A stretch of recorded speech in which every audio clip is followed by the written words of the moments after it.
Hey groomers, Tyler here with Smokey, and I'm gonna show you how to put a blade back together. Someone asked the other day, so here we go. So first thing you need are the parts. We're gonna go over that real quick. Zoom out. There we go. So comb, cutter. This part in the middle is the socket, and that's the spring. They go together like that. You see? Has the wings on the little tabs on the side. Wings, I don't know what you call them. And then the spring is bent.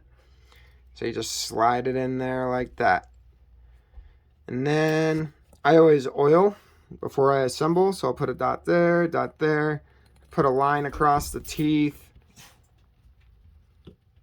And when I assemble blades, I put a little, I liberally oil.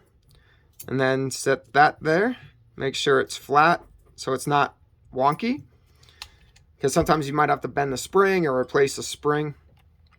And you can use a screwdriver, but I just kind of pick it up, pinch it all together, line up the socket hole with the comb hole, and put it on. Back it up just a little bit. Same thing on the other side. Screw it through. Back it up. And then I take a look down the side there like that. So I need to adjust the cutter back. So I'll just pull it back with my thumbs till it looks about right. I look down both sides of it to make sure it's right. Because sometimes it might look okay on one side, but then you'll notice on the other side it's not. That looks good. So then I'll palm it all together and just give it the extra little snugness. Now it's all together. So that's how you reassemble a blade. Hope that helps some of you if your blade falls apart or whatnot. That's how I do it. Bye.